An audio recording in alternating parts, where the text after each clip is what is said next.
C'est bon. Alors nous sommes aujourd'hui mardi, on est le 23 Shvat et nous sommes arrivés d'Af Nun Aleph de Gité, Nun Aleph, et nous restait la dernière ligne de Nun Amoud Bet, dernière ligne, et Bayalehu. Nous avons vu hier donc, d'abord dans la Mishnah, on a dit que En Motsein Achelat Perot, on n'a pas le droit, ou le Shevach Kalkarot, on a dit on n'a pas le droit, si un homme il a volé un terrain et il l'a vendu à quelqu'un d'autre. Et ce quelqu'un d'autre, il a travaillé, il a fructifié. Lorsque le vrai propriétaire va venir prendre son terrain chez l'acheteur qui a été donc roulé, trompé, alors l'acheteur trompé, il va se retourner contre le voleur le vendeur voleur qui lui a vendu le terrain. Alors on a dit, il peut saisir évidemment des biens qu'il possède pour récupérer à hauteur d'argent de la valeur du terrain. Mais pour les fruits qui ont poussé et l'amélioration qu'il a faite dans ce terrain, ça il ne peut pas le saisir des biens hypothéqués, mais seulement des biens qu'il possède. On a posé la question pourquoi, quelle est la raison. On avait avec Ola qui a dit au nom de Rishakis parce que ce sont des choses qui ne sont pas écrites, parce que quand l'autre il a vendu un terrain, c'est marqué un terrain nu, et donc les fruits qui sont venus c'est après. C'est comme une dette orale. Une dette orale ne se saisit pas. Et Rabbi Hanina, il a donné une deuxième réponse. Il a dit, pourquoi on ne peut pas les récupérer ces deux biens hypothéqués? Parce que chez Enketsovin, parce qu'ils n'ont pas de limite. Et quand on a des choses non limitées, on ne peut pas les saisir. Sinon, après, les gens, quand ils achètent des terrains, ils ne peuvent pas aller jusque-là. Et bien, Yalihu, donc on est à la dernière ligne. La Gemara a posé une question. Les Rabbi Hanina, donc selon Rabbi Hanina qui a dit, parce que ce sont des dépenses illimitées, est-ce que Ketsoven Urtovin Bae ou Dilma Ketsoven Ktuvin? Nous on a dit que Rabbi Hanina il a répondu, pourquoi on ne peut pas les saisir? Parce qu'ils sont illimités. C'est-à-dire que s'ils sont limités, alors on peut les saisir. Alors moi on a dit, est-ce que Rabbi Hanina il a dit saisis, mais aussi ils doivent être écrits, comme il a dit, Ola Onodari Sakish, ou bien, même s'ils sont limités, même s'ils ne sont pas écrits, on peut aussi les saisir. C'est la question qu'on pose. D'accord? Tashema Alagma va essayer de répondre. On a enseigné. Mishemet ve'enir shete banot. Oven. Un homme, il est mort, il a laissé un héritage et il a laissé 2 filles et un garçon. Alors nous on sait que, dans ce cas-là, comment ça se passe? Chaque fille, elle prend 1/10 des biens pour assurer un capital pour pouvoir se marier, 1/10 des biens, et le reste, c'est héritage pour le garçon. Alors, la Gemara raconte, la première fille, elle a pris 1/10 des biens pour se marier. La deuxième n'a pas eu le temps encore de prendre sa part, son quote-part de 10e. Mais le garçon, il est mort. Vu que maintenant il n'y a plus aucun héritier que les 2 filles, alors comment on fait?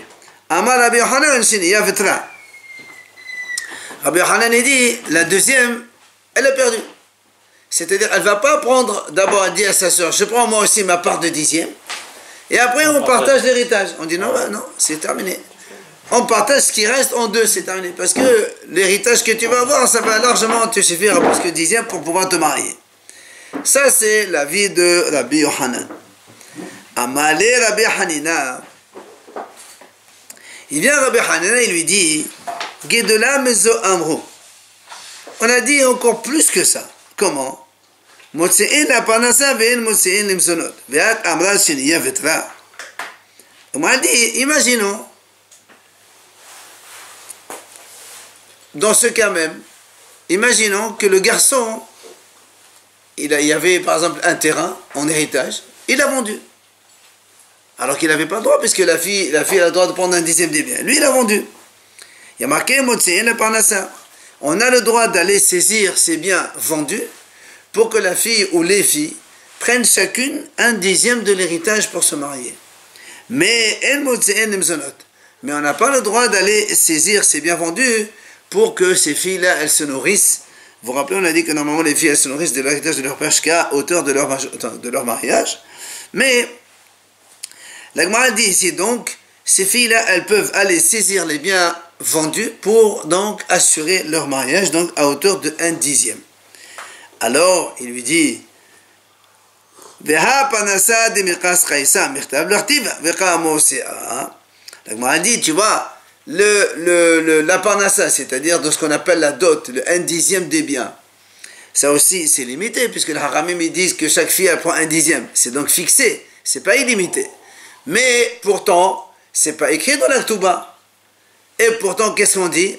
On peut saisir. Donc, la réponse à notre question qu'on a posée à Rabbi Hanina, quand toi tu as dit c'est fixé, est-ce qu'il faut que ce soit écrit ou pas? On a ici la preuve, comme quoi même si c'est pas écrit, on peut aller saisir dans des biens, dans des biens vendus. Voilà donc la réponse que l'Agmara a donnée. Vient l'Agmara, la repousse cette réponse, elle lui dit non. L'Agmara dit non, tu ne peux pas comparer. La parnassa, c'est-à-dire qu'on a dit maintenant la dot, donc la fille elle doit prendre le 1/10, c'est quelque chose d'etlaqala, c'est-à-dire tout le monde est au courant que quand un homme il meurt, sa fille elle prend 1/10. Et donc comme c'est connu de tout le monde, alors c'est considéré comme si c'était écrit. Alors tu ne peux pas, à partir de cet enseignement, apporter une preuve de réponse pour Rabbi Hanina. Alors, Mitiv Ravona Bamanoah, il vient à Ravona Bamanoah, il objecte. Il va objecter contre Oula qui a dit que pourquoi on n'a pas le droit de saisir des biens parce que c'est pas écrit. Il va l'objecter à travers donc la braïta suivante. C'est marqué Metu benotehem nezonot menechassim benechodim vehin nezonot menechassim meshorbadim mepene shehi kiba'alat hov. Alors là aussi c'est un cas un peu particulier. C'est un monsieur qui se marie avec une femme, mais cette femme elle a déjà une fille d'un autre mariage. Alors en général, la femme, elle veut pas que le mari il dit cette fille là c'est pas la mienne, je m'en fous. Alors qu'est-ce qu'ils font? Ils font un engagement. Par exemple, le mari s'engage à nourrir cette fille-là jusqu'à 5 ans, par exemple. Pendant 5 ans, je la nourris. L'engagement écrit, comme ça, moi, la femme, elle est tranquille. Donc, ce monsieur, il se marie avec celle-là. Il s'est engagé pour nourrir la fille. On va l'appeler... Penina. Penina, si tu peux, pourquoi pas. Penina, pendant 5 ans. Et lui, il a eu des filles avec elle. Il s'est marié avec elle, il a eu des filles. Le problème, c'est que 3 ans après, ce monsieur, il divorce de cette femme. Donc il a déjà, lui avec elle, par exemple, une vie, ou 2, on s'en fout. Mais il y a cette fameuse Pnina, envers qui il s'est engagé pour la nourrir 5 ans. Cet homme, elle va se marier avec un deuxième monsieur. Et donc le monsieur, lui aussi, il s'engage à nourrir la fameuse Pnina pendant 5 ans. Et maintenant, lui aussi, il meurt ou il divorce. Alors qu'est-ce qu'on se trouve? Lui, il a eu déjà une fille ou 2 avec elle. Donc en fait, on va se trouver avec cette Pnina fameuse et 1 ou 2 ou 3 ou 4 filles qui viennent des 2 mariages de ces 2 messieurs-là. La Gemara dit, Meto, donc si maintenant ils sont morts tous les 2 messieurs, donc les filles qui viennent de eux, donc qui appartiennent aux 2 messieurs, ils ne se nourrissent que des biens qui sont existants, ce qu'on appelle Benehorin. Par contre, cette fameuse Pnina envers qui ils se sont engagés tous les 2 à la nourrir 5 ans, elle peut même aller saisir des biens vendus pour se nourrir. Pourquoi? Exactement. Mais parce qu'elle a un engagement ferme des 2 messieurs de la nourrir. Donc c'est comme une créance. Vous me devez tant d'argent, d'accord? Même qu'il y a les 2 ans, par exemple. Ouais. Même qu'il y a les deux doivent payer sur les 2 ans. Absolument, oui. Il y a marqué que chacun il paye une partie. Mais chacun, oui. Et on continue l'engagement, oui. Une partie ou 2 fois? Non, 2 fois. 2 fois parce qu'il y a la nourriture, il y a la dot. On en a parlé déjà avant. Donc, quoi qu'il en soit, la Gemara a dit, tu vois ici que quoi? Que cette fameuse fille, c'est pas écrit dans le contrat. Comme on a dit, c'est le monsieur qui s'engage à la nourrir 5 ans. Et comme c'est fixé pendant 5 ans, alors c'est pour ça qu'elle a le droit d'aller saisir des biens. Donc tu vois, là aussi, on montre que même si c'est pas écrit, elle a le droit d'aller saisir des biens. Alors que Oula, au nom de Récha, qu'est-ce qu'il a dit? Pourquoi on n'a pas le droit de saisir? Parce que c'est pas écrit. Parce que c'est écrit. Donc qu'est-ce qu'on voit ici? On voit que donc c'est ça. Même si c'est pas écrit, d'accord, elle va encaisser. Alors que Oula, il a dit, si c'est pas écrit, on ne va pas prendre sur les biens vendus déjà. Alors l'Agma repousse, elle dit non, c'est pas une question. Pourquoi? Pardon. Il dit, en fait, ici on parle dans le cas où il y a eu Kinyan. Alors quand on vient à Kinyan, c'est-à-dire un pouvoir d'acquisition, c'est comme si qu'elles ont déjà l'argent chez eux. C'est pour ça qu'elles peuvent aller chercher ailleurs.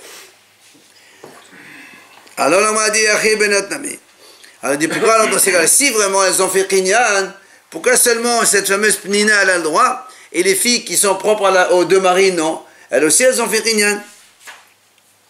Il lui dit non, ils ont fait acquisition à celle-là, mais pas aux deux autres. Et moi, dit c'est quoi ça? C'est pas, tu fais ce que tu veux. C'est quoi ça? Tu dis pour celle-là où ils ont fait Kinyan, les autres n'ont pas fait Kinyan. Ça veut rien dire ça. Alors, donc elle se justifie. Elle dit non. Elle m'a dit non, c'est pas pareil. Pourquoi? Parce que la fille de cette femme-là, la fameuse Pnina, quand elle est venue, elle était déjà née. Donc le monsieur, il s'est engagé pour la nourrir 5 ans. Et il a fait déjà un pouvoir d'acquisition. C'est pour ça que le Kinyan, il marche.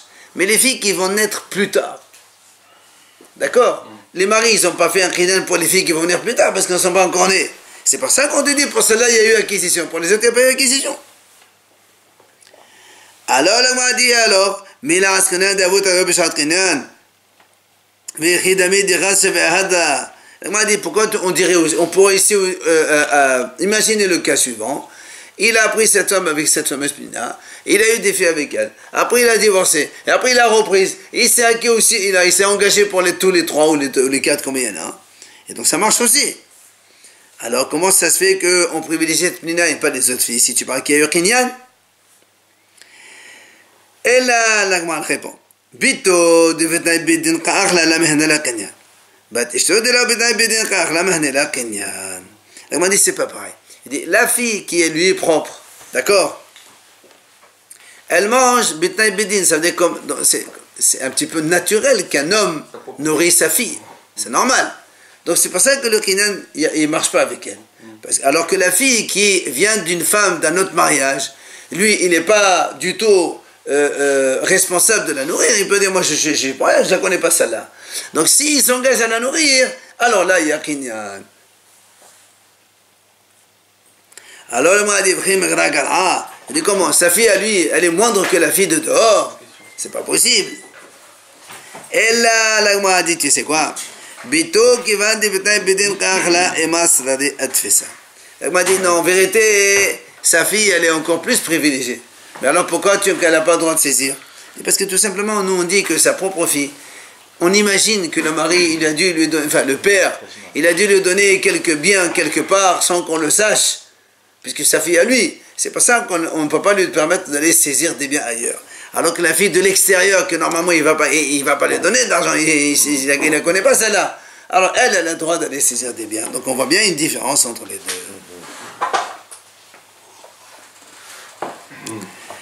Tasma, Fialagma, donc elle objecte encore. Ama Rabbi Nathan. Il a dit Rabbi Nathan, quand est-ce qu'on a dit on n'a pas le droit d'aller saisir des biens pour donc. Quand il s'agit de ce fameux terrain que le voleur a vendu, qui a eu des fruits qui ont poussé, et que donc l'acheteur trompé va saisir les biens du voleur-vendeur. D'accord? L'acheteur trompé va saisir des biens du voleur-vendeur, mais seulement à hauteur de terrain nu, mais pas à hauteur des fruits. Parce que pour les fruits, il faut qu'il prenne que des biens qu'il possède. Et matin, quand est-ce qu'on a dit ça dans la Mishnah? Bisman shekadam mikhosh el sheni, leshvahosh el rishon. C'est quand il a devancé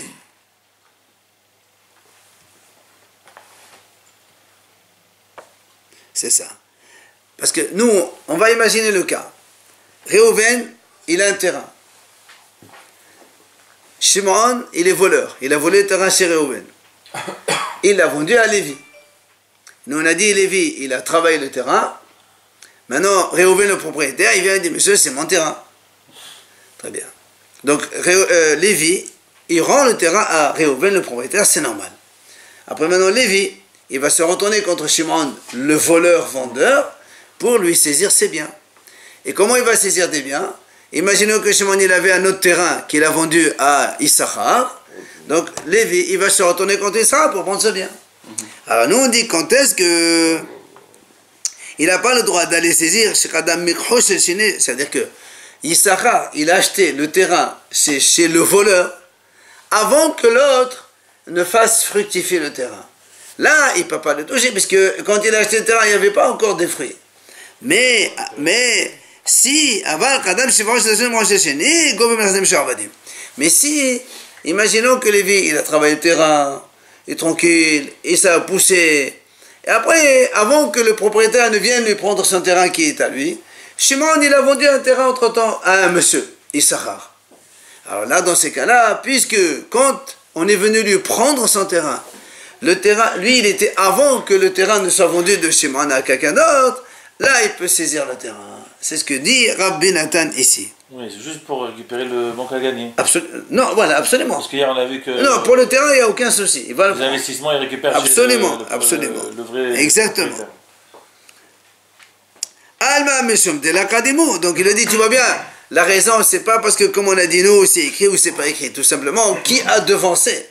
Qui était le premier? Est-ce que c'est l'acheteur Issachar qui a acheté le terrain chez Shimon, le voleur?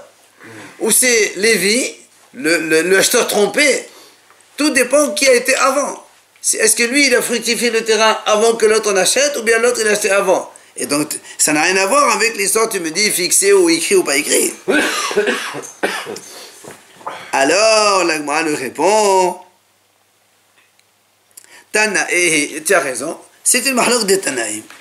Des Tania, comme la Braïta a dit, En mose'in achilat pedot ushva kargaot el mazon shoa banot menechasim meshobadim mpenet tekon haolam. Les filles she'en ketuvin.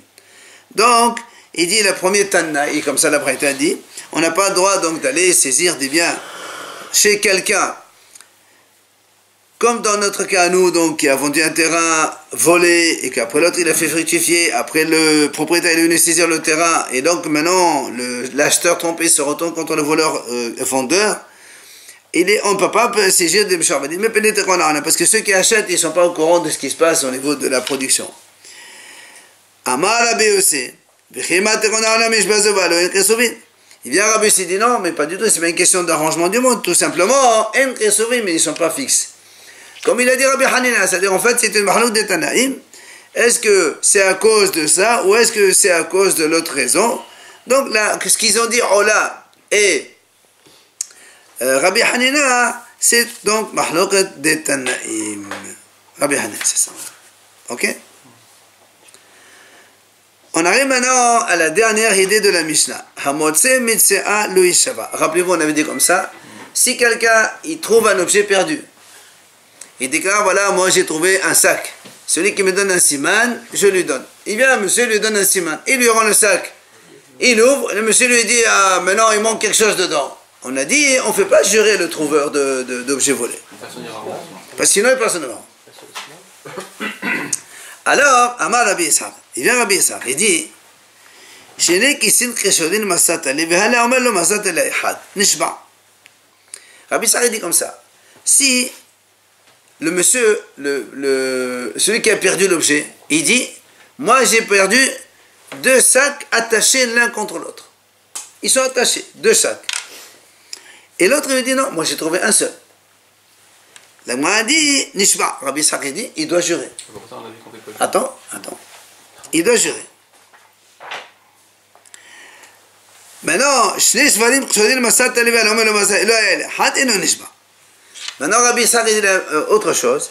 Si maintenant le monsieur dit, moi j'ai perdu 2 taureaux, ils étaient tous les 2 attachés. L'autre il vient et dit, monsieur, moi j'ai trouvé un seul taureau. Là il ne jure pas. La Gemara dit, quelle est la différence entre les 2 taureaux et les 2 sacs? Il dit tout simplement, c'est quoi la raison? Shvarin Menatri Mahdad, qui c'est Menatri Mahdad? Il dit parce que des taureaux, même s'ils étaient ensemble, ils peuvent très bien se séparer. Alors que deux sacs attachés, ils ne peuvent pas se détacher. Deux sacs attachés, ce n'est pas des humains, d'êtres humains, ils ne peuvent pas se débattre pour se détacher. Il a trouvé deux sacs, il a détaché un, il a gardé pour lui, l'autre il a laissé. Ça peut être ça. Bon, pour l'instant, on regarde nous ce qui a marqué ici. Bon, pour l'instant, on dit... D'accord? Voilà donc les deux cas de Rabbi Issa. Il rajoute encore un autre cas.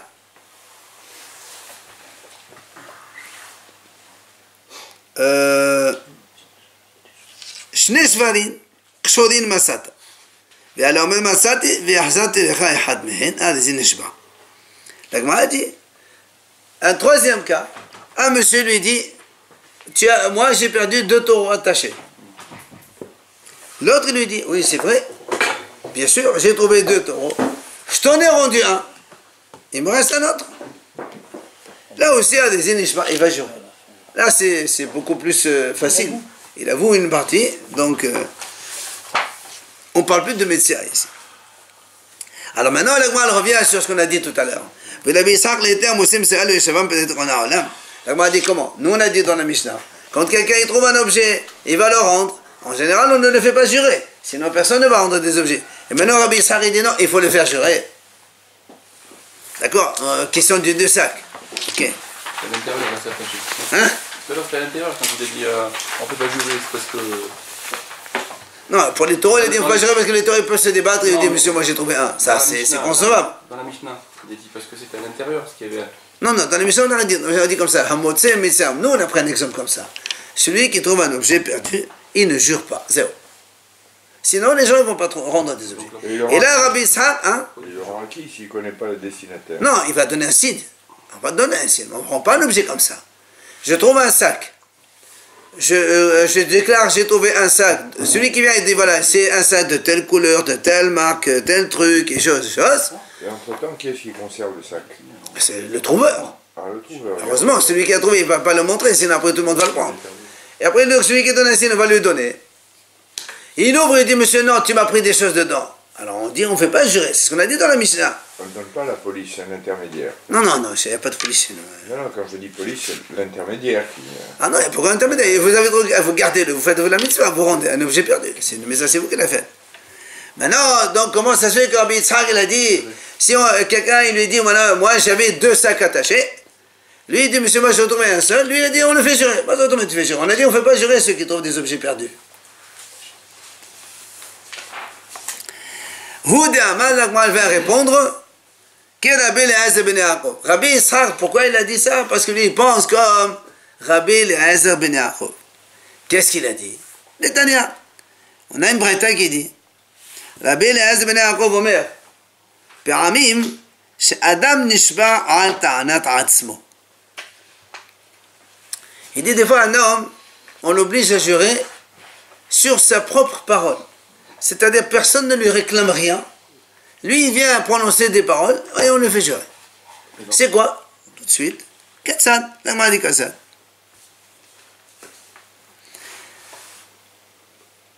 Il vient un monsieur, il dit à Réhouven, par exemple, il dit, tu sais, ton père Yaakov, je lui devais 1000 euros. Mais je lui ai remboursé 500. Il me reste 500. D'accord? Personne ne lui a rien réclamé, d'accord? Moi, je viens chez Réhouven, je dis, voilà Réhouven, ton père Yaakov, je lui devais 1000 euros. Je lui ai remboursé 500, il me reste 500. Hein? Allez, c'est Nishma. Mais c'est où c'est Nishma dans la tasse, moi? Lui-même, il dit là. Justement. Il aurait pu demander 10 000. Il a dit 10 000. Enfin. Non, non, attends. Nous, on a dit, pour l'instant, ça c'est Rabbi Eliezer ben Yaakov. Il dit comme ça. Nishba, à ce qu'on appelle Nishba Tanat Asmo. On n'a rien demandé. Il va lui-même déclarer une déclaration. On dit, monsieur, jure. Parce que nous, on a un principe. Quand on réclame quelque chose à quelqu'un, ça c'est bon. Quelqu'un, il réclame à l'autre. Je dis, voilà, tu me dois 1000 euros. L'autre, il me dit, non, je te dois que 500. Là, c'est marqué dans la Torah, il doit jurer. Ça, c'est quand on lui réclame. Mais là, T'auras une évade, personne. L'autre, il connaît, il n'est même pas au courant. Réhouven ben Yaakov, que son père, il lui devait de l'argent. Alors, Rabbi Eliezer ben Yaakov, il dit, c'est nishba. C'est ce qu'on appelle, nous, jurer sur sa propre déclaration, alors qu'on ne lui a rien réclamé. Mais, attention, Hachamim disent pas du tout. Il ne jure pas du tout, ce monsieur. Pourquoi? Considère-le comme si il rend un objet perdu. L'autre, il est au courant de rien. Tu vas lui donner 500 €. C'est comme si tu as trouvé 500 € par terre, tu lui as donné. D'accord, ouais, il peut peut-être avoir emprunté 3000, lui, ton père va prêter 1000. Très bien, il peut rien dire aussi. Ouais, il peut rien dire. C'était dommage, il peut rien dire. Hein? Ben, c'est donatif. Et qui t'a dit qu'il triche alors? Pourquoi tu qu'il triche? S'il veut rendre, alors il est honnête et rend. Il a un doute. Quel doute? Il n'y a pas de doute ici. Son fils, il est au courant. Non, on ne parle pas que le fils il est venu réclamer. Attends, encore une fois. Personne ne lui a rien demandé. Si le fils réclame, c'est sûr qu'il va jurer. C'est terminé. Le problème, c'est qu'ici, personne n'a rien dit. Un matin, il vient et dit, monsieur, voilà, ton père, je lui devais 1000, voilà 500. Même ils disent, monsieur, merci beaucoup, c'est très gentil à toi. Ciao, au revoir. Tu le fais jurer, ou tu le fais jurer. C'est Mahlok, Rabbi Eliezer, donc, c'est pour ça que Rabbi Yitzhak, il a dit, on le fait jurer, parce que lui, il pense comme Rabbi Eliezer ben Yaakov. Ok? Alors, viens avec moi, et alors Rabbi Eliezer ben Yaakov aussi, on lui pose la même question. Rabbi Eliezer ben Yaakov, l'être meshiv aveda pato. Et pourquoi Rabbi Eliezer, il n'a pas ce principe que quand on rend un objet perdu, en principe, on ne jure pas, comme elle a dit la Mishnah? Pourquoi tu n'es pas d'accord? Amar Rav, il vient Rav, il dit, ici c'est différent. En vérité, Betora, non Katan. Ici, c'est pas qu'il est venu déclarer tout seul. C'est un enfant qui est venu lui réclamer. Le fils de Yaakov, Réhouven, mais il est petit, il a 8 ans, il a 10 ans. Il est venu et dit, voilà, mon père, tu lui devais de l'argent, tu ne l'as pas remboursé, de rembourse. Alors justement, la Gemara dit, Katan, Mede Mashacha Itbe. Il dit, qu'est-ce que ça veut dire ça? Depuis quand on fait attention aux paroles d'un enfant? Un enfant, ça veut rien dire. C'est le seul témoin. Un orphelin ou pas un orphelin? Un enfant, c'est rien. La Mishnah le dit comme ça. Une Mishnah te dit, quand un sourd-muet, un fou ou un petit, il te réclame quoi que ce soit, tu n'as pas du tout à jurer. On ne jure pas. Qui t'a dit ce qu'il raconte? C'est un gosse, c'est un gosse. D'accord?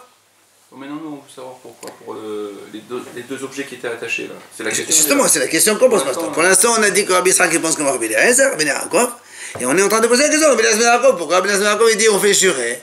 Alors, lui, il te dit, tu sais pourquoi on le fait jurer? Parce que c'est un petit qui lui a réclamé. Alors, nous, on lui dit, mais un petit, on ne jure pas devant un petit. Encore une fois, on continue la question. Mais...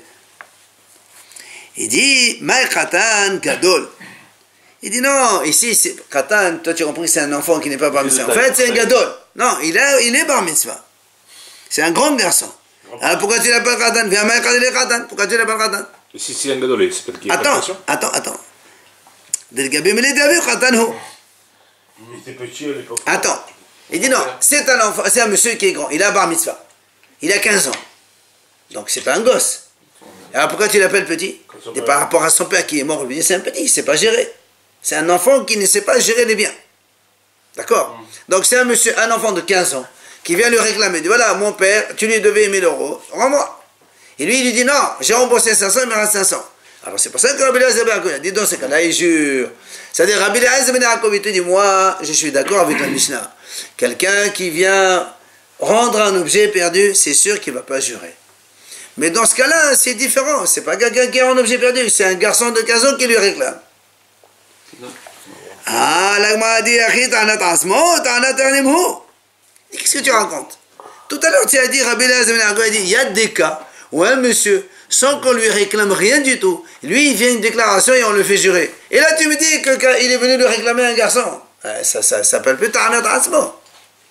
On a été Tovrim autant, on lui a réclamé, monsieur, tu payes. Donc on ne parle plus dans ton cas. Alors c'est quoi ton cas? Sans qu'on lui demande rien, il vient, il fait une déclaration et on le fait jurer. Et là tu me dis non, on est venu lui réclamer, ça c'est pas du tout la même chose. Alors il dit non, tu n'as pas compris. Il dit non, en fait, quand moi j'ai dit Ta'anat Asmo, c'est pas une déclaration de lui-même. C'est une réclamation de quelqu'un et un aveu partiel que lui dit. Alors il dit dans ces cas-là, il dit, qu'est-ce que tu racontes? Mais dans tous les cas de la Torah, c'est ça. Quelqu'un, il te réclame 1000, tu avoues 500, tu jures, c'est le cas de la Torah, ça. Qu'est-ce que tu m'apprends de plus? C'est rien à m'apprendre de plus, ça. Donc, on ne comprend toujours pas pourquoi Rabbi Eliezer ben Yaakov, il a dit, on jure dans ce cas-là. Et là, moi, a dit, tu sais quoi? La mahloket, elle est entre Rabbi Eliezer ben Yaakov et Haramim, c'est selon ce qu'il a dit Rabba. Qu'est-ce qu'il a dit Rabba? D'Amar Rabba. מפני מה אמרה התורה מודה במכסת הטענה היא שווה חזקה אין אדם מעיז פניו בפני בעל חובו והי בכל בעין המכפד אליה והדלה כפרי משום דין אדם מעיז פניו בפני בעל חובו ובכל בעין דלו דלה והדלה דלה שתומתו ותחמשתמתי סבל עדה ולסוסי פרענה לה ואמר רחמנה למשווה אליה וכיחד דלו דלה בכל. Alors, la Gemara nous explique cette notion de Rabba. Rabba, il a dit, pourquoi dans la Torah on a dit, quand moi je réclame à quelqu'un, tu me dois 1000, lui il me dit non, je te dois que 500, la Torah a dit, il faut qu'il jure sur le reste. Pourquoi ce principe? Il dit, il y a un principe qui dit, Hazaka, un homme ne peut pas être aussi effronté devant celui qui lui fait du bien. Moi, tu m'as prêté 1000 euros. Si c'est vrai, quand tu me réclames, je ne peux pas te dire, tu ne me dois pas. D'accord, tu ne peux pas dire non. C'est honteux. Donc, la Gemara dit comme ça, c'est comme ça. Bon, je ne parle pas de ceux qui sont des charim complets, mais bon, de façon générale, c'est comme ça. Quelqu'un il t'a prêté, tu ne peux pas devenir du jour au lendemain, non, je ne te connais pas. Je ne te connais pas. Tu n'as pas honte. Alors, Rabba, il dit, en général, donc, je ne peux pas dire non. Alors, qu'est-ce que j'ai dit, moi? J'ai dit, non, tu me dois que 500. Pourquoi je dis 500? En vérité, je voulais tout avouer. Comme je n'ai pas d'argent. Et minimiser. Je te donne 500. Et je veux gagner du temps pour les autres 500. Alors, Haramid dit, si c'est comme ça, on le fait jurer. Comme ça, au moins, on le tient. Gamin, non. D'accord? Ça, c'est le principe de ce qu'on appelle Modé Bemoussa Tatana. Rabba, il a expliqué le sujet, c'est facile. Alors, maintenant, revenons à notre sujet à nous.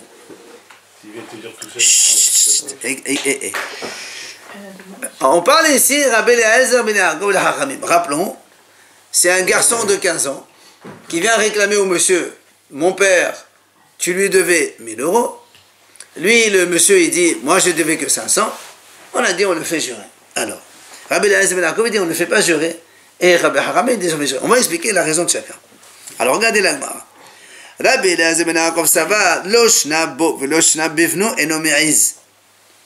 Beikar là mesheva bedahu. Rabbi Eliezer ben Yaakov dit comme ça. Que ce soit envers, parce que n'oublions pas que, enfin, par exemple moi, j'ai emprunté chez le père de Réhouven. D'accord, chez Yaakov, j'ai emprunté chez le père. Après le père il est mort. Et Réhouven il vient me réclamer. Alors selon Rabbi Eliezer ben Yaakov, moi, même si Réhouven il vient maintenant, pour moi, c'est comme son père. Je ne peux pas lui dire non. D'accord? Donc, normalement, je ne peux pas lui dire non, je ne te connais pas. Et nous, mais. D'accord? Donc, que ce soit le père ou le fils, c'est pareil. Donc, vis-à-vis du père, la Torah me dit, vu maintenant que le père, il est là, vu que le père n'est pas là, le garçon, il remplace son père, entre parenthèses, et donc, je dois jurer. Ça, c'est l'avis de Rabbi Eliezer ben Yaakov.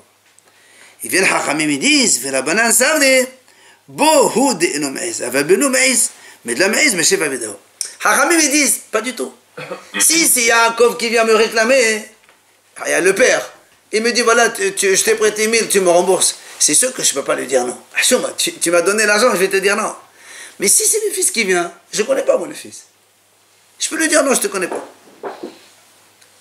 C'est normal. Le fils, il vient me dit, voilà, mon père, tu lui devais 1000 euros. Non, monsieur, c'est pas vrai. Donc, comme je peux être effronté envers le fils, donc je peux tout nier. Donc, si je viens lui dire, oui, je dois 500, c'est comme si que je lui rends un objet perdu. Et si on le fait jurer? Justement, les Haramim disent, on ne le fait pas jurer. Pourquoi? Parce que ici, on me considère comme rendre un objet perdu. Parce que l'autre, justement, il ne peut pas me faire jurer. Pourquoi? Parce que je peux lui dire, je ne te connais pas. Moi, je te connais pas. Parce qu'il a désespéré, quoi. Non, mais il a aucune preuve, de toute façon. Alors, comme je dis, je te connais pas, hein, ça veut dire que j'ose dire à quelqu'un, parce que c'est normal, c'est le fils, je le connais pas, c'est pas lui qui m'a prêté. Et jure que tu me connais. Ah non. Ah non, je peux pas jurer. Que tu me connais pas. Regardez, nous on a un principe, quand quelqu'un il te dit tu me dois 1000, toi tu dis monsieur je dois rien, 0. Là on jure pas, enfin selon la Torah, on va dire comme ça Yeshua test, on verra après. Mais selon la Torah on jure pas. Donc là aussi, l'enfant il dit monsieur mon père il te devait, d'où tu viens toi? Donc comme j'ose dire non à l'enfant, donc ce que je veux lui donner c'est un cadeau en fait. Donc c'est comme Shiva Veda. C'est pas ça que les Haramim ils ont dit on ne jure pas. Alors que Rabbi Eliezer ben Yaakov dit non monsieur, on ne peut pas, on n'ose pas à front, c'est un chomat, c'est une honte de dire non à quelqu'un qui t'a emprunté de l'argent. Et c'est aussi une honte de dire à son fils que le père ne t'a pas emprunté des sous. Donc comme c'est dans les deux cas c'est une honte, alors on revient au principe de la Torah, c'est pour ça qu'il est Hayav Shvua et qu'on doit le faire jurer. D'accord? Il y a une différence entre les deux. Finalement, il fait jurer, donc. Selon le Hachamim, non. Selon Rabbi Eliezer ben Yaakov, oui. C'est dans ce cas que Rabbi Eliezer ben Yaakov parle. C'est mieux de faire jurer. Matitin, la nouvelle Mishnah. Allez, on avance encore un petit peu la nouvelle Mishnah. Yetomin shesamchu etzel ba'al habayit o shemena lahen aven apotropos hayav le'aser perotehem. Alors, on sait que quand il y a un père qui est neftar, il laisse des orphelins. De façon générale, soit le père lui-même avant de mourir, soit les orphelins eux-mêmes, soit le tribunal de la ville, il nomme ce qu'on appelle un tuteur, un apotropos, d'accord, pour gérer les biens de ses enfants jusqu'à ce qu'ils grandissent. C'est-à-dire avant bar mitzvah, quoi, non? Même un peu plus, vu qu'un enfant de 14-15 ans, ça dépend de la horma de chacun, voilà, la horma des enfants. Alors, on a des orphelins ici qui ont, par exemple, ils ont un chantier et ils le laissent un petit peu gérer les biens.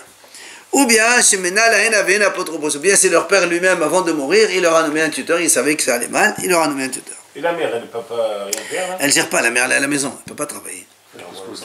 Hayav le'aser perotehem. Alors, de façon générale, nous on sait que quand on a de la récolte, oui, on a une production de récolte, on doit prélever le maaser. Quelqu'un d'étranger, il n'a pas de pouvoir de venir prélever à ma place. Mais là, il est apotropos, C'est ce qu'on est en train de dire. C'est ce qu'on est en train de dire maintenant.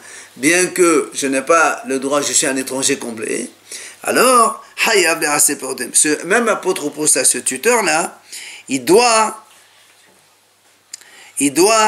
donc prélever du maaser de leur récolte pour qu'ils puissent manger, bien que ces fruits ne lui appartiennent pas, d'accord? C'est l'apotropos lui-même qui prélève de ce qui ne lui appartient. On le fait pour les enfants, on va dire. Absolument. Ouais. Maintenant, deuxième idée de la Mishnah, et c'est ça qui va poser problème. Apotropos shemena avi etomi mishava, meno bedin lo ishava. Il dit, si ce fameux tuteur, il a été nommé par le père des enfants, quand les enfants ils vont grandir, il arrive un jour, donc ils vont enlever cette tutelle, on le fait jurer ce tuteur comme quoi il n'a pas pris de l'argent. Parce qu'en général, les tuteurs, c'est gratuit, dans la Torah. Alors, on aurait pu dire après, on veut plus être tuteur aussi, comme on avait vu. Non, on va le voir dans l'Agmara, on dit c'est un titre honorable d'être tuteur. C'est-à-dire le Bédine, il te nomme et il te fait confiance. Quelqu'un de Hachouf. Non, voilà, quelqu'un qui confiance. Et Et quand quelqu'un est de confiance dans la ville, c'est notable, c'est le notable de la ville. Gratuit pour un Bien juif, sûr, bien sûr. bien sûr, monsieur. Il peut mettre la main dans la roue, c'est pas un problème ça. Tu sais, quand il y a des biens et les autres comprennent rien, c'est facile de prendre. Hein. Top. Alors, donc la Mishnah nous dit comme ça. Si le tuteur a été nommé par le père, alors on le fait jurer. Mais si le tuteur, Meno Beddin, si c'est un tuteur nommé par le tribunal, là il ne jure pas. On va voir. On va voir doucement, doucement. Abba Shaul Omer. Abba Shaul il dit c'est le contraire. Abba Shaul dit c'est le contraire. Quand il est nommé par le tribunal, c'est là où on va le faire jurer. Quand il est nommé par le père, c'est là où on ne le fait pas jurer. On verra ça dans la Gemara, on va donner les arguments de chacun. D'accord? Maintenant, on peut continuer un petit peu, un tout petit peu. Un petit peu. Parce qu'on a une longue page pour demain. Hein? C'est la responsabilité du tribunal qui est en cause. Donc, À la limite, le tribunal, il fait ça. Oui, mais le tribunal, il peut nommer des gens, vous savez, devant l'argent, personne n'est malheureusement... Voilà, allez, on y va. L'objet. Comment dans la Mishnah on a dit qu'un tuteur il peut prélever le maaser pour les autres? Pourtant, c'est marqué dans la Torah, Hachamim disent Atem velo shutafin. C'est-à-dire, si on est associé, un ne peut pas prélever pour l'autre, il faut que tous les deux soient présents. Atem velo harisin. Si on a un métayer qui travaille dans notre champ, le métayer n'a pas le droit de prélever. C'est nous qui prélevons, c'est nous qui sommes les propriétaires. Atem velo apotrovin. C'est marqué ici. Vous et pas le tuteur. Vous et pas le tuteur. Ouais, Toi tu prélèves et pas le tuteur. Comment la Mishnah dit le tuteur il prélève? C'est la question d'Amar. Etc. Donc ça n'a pas le droit de prélever ce qui n'est pas à nous, ça c'est évident. Donc question, évidemment, d'accord? Amar Rav Hasda la Kasha. Rav Hasda il dit c'est pas un problème. Pourquoi? Il dit dans quel cas la Mishnah a dit que le tuteur il a le droit de prélever? C'est parce qu'il va faire de manger les enfants là. Imaginez on a une récolte. Eux, ils n'ont pas. Il faut qu'ils mangent. Et comment il fait? Alors, ils ne mangent pas. Alors, ils prélèvent. Comme ça, ils leur donnent à manger. Ça, il a le droit. Mais s'ils prélèvent, stam, imaginons une récolte de blé. Il faut la laisser 2-3 ans dans le dépôt le temps qu'ils grandissent. Alors là, tu ne touches pas, monsieur. Vous avez compris? C'est une différence. Tu touches pas et tu le fais quand alors? Quand eux, ils grandissent, ils font. Non, au moment de la vente. Non. Ils grandissent les enfants. Ils peuvent oublier. Non, mais le blé, on le laisse d'abord bien sécher comme il faut. Après, il devient bon. Écoute, je ne suis pas paysan. C'est un risque. Il va se périmer. C'est bon. Allez. Donc, Ils peuvent oublier les enfants. qu'est-ce qu'il oublie? Le tuteur, avant de partir, le tuteur, il a fait un bilan de ce qu'il a fait, non? Il peut oublier, il vaut mieux faire avant. Allez, Vehatania. Allez, on finit avec ça. On avait les moutons là. Vehatania et l'Agmara dit, la Braïta qui est, donc Benehota, c'est-à-dire, donc elle vient à prouver ce qu'on est en train de répondre. Hapotofin, Todmin u'ma'asen ha'achil, velo lehania. D'accord, pas chaud. Les potrophos, donc les tuteurs, ils peuvent prélever les maaser et la trouma pour donner à manger aux orphelins. C'est normal parce qu'ils n'ont pas le droit de manger si on ne prélève pas. Mais velo lehania, et pas pour prélever et laisser comme ça de côté. Ça, tu n'as pas le droit de prélever. C'est que le propriétaire lui-même qui prélève. Ok? Allez.